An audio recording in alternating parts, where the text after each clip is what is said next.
کبھی ایسا لگا ہے کہ ہمارے ساتھ ناانصافی ہوئی ہے؟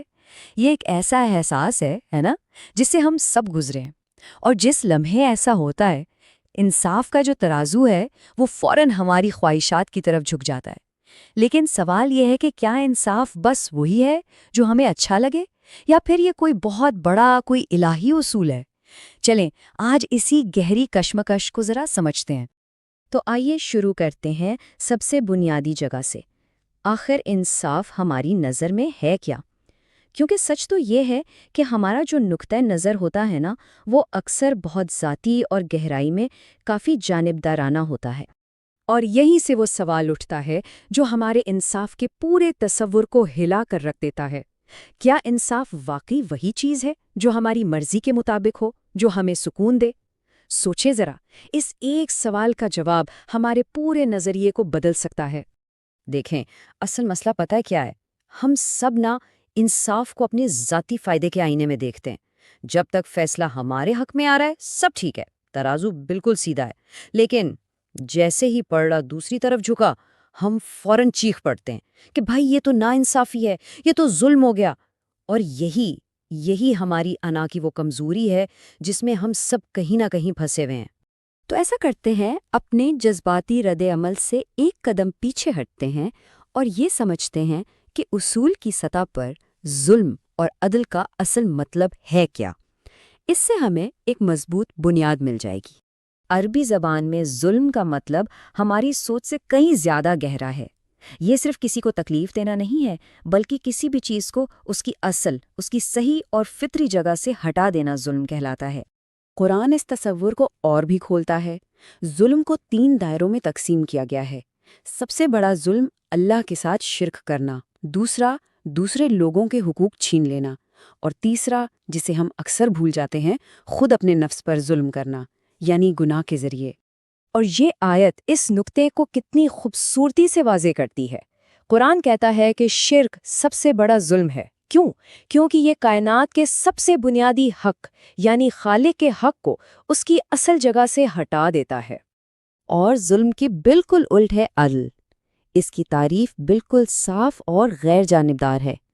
ہر حقدار کو اس کا حق دینا، بغیر کسی ذاتی پسند، ناپسند یا فائدے کی پرواہ کیے۔ اور یہ غیر جانبداری صرف کوئی فلسفیانہ خیال نہیں ہے، بلکہ یہ ایک واضح الہی حکم ہے۔ اللہ انصاف قائم کرنے کا حکم دیتے ہیں، اور یہ اسلام کے بنیادی ستونوں میں سے ایک ہے۔ اور یہاں حقیقی انصاف کی سب سے بڑی آزمائش سامنے آتی ہے۔ یہ اصول ذاتی جذبات سے بھی اوپر ہے۔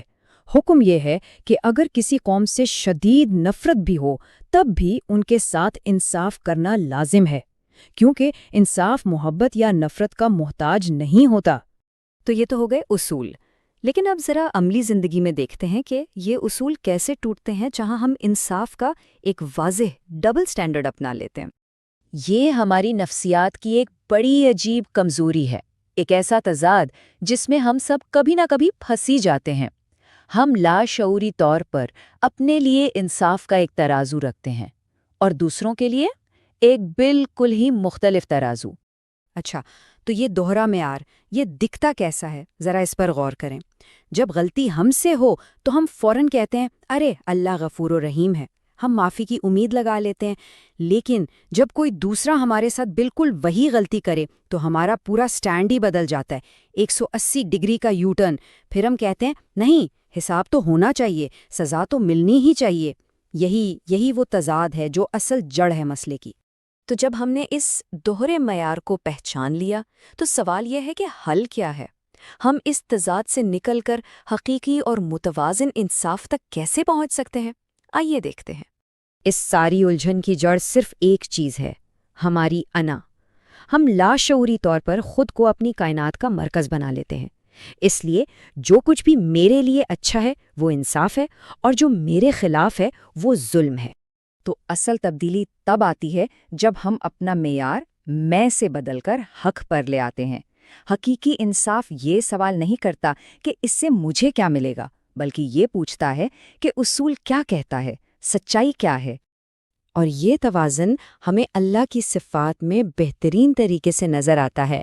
وہ العدل یعنی کامل انصاف کرنے والا بھی ہے، اور الغفور یعنی بے انتہا معاف کرنے والا بھی ہے۔ یہ دونوں صفات ایک دوسرے کی ضد نہیں ہیں، بلکہ ایک کامل ہم آہنگی میں کام کرتی ہیں۔ ذرا سوچیں، اگر ایک ظالم کو جو اپنے کیے پر شرمندہ تک نہیں یوں ہی معاف کر دیا جائے تو کیا یہ اس مظلوم کے ساتھ انصاف ہوگا جس پر ظلم ہوا؟ بالکل نہیں۔ یہی وجہ ہے کہ حقیقی انصاف احتساب کا تقاضا کرتا ہے۔ اللہ کی رحمت اس کے انصاف کو ختم نہیں کرتی بلکہ مکمل کرتی ہے۔ اور یہ آیت اس کامل احتساب کا کیا ہی شاندار اعلان ہے۔ انصاف کے الہی ترازو پر کوئی بھی عمل، چاہے وہ ذرہ برابر ہی کیوں نہ ہو، ضائع نہیں ہوگا، ہر چیز کا حساب ہوگا۔ تو حل اس متوازن رویے میں چھپا ہے۔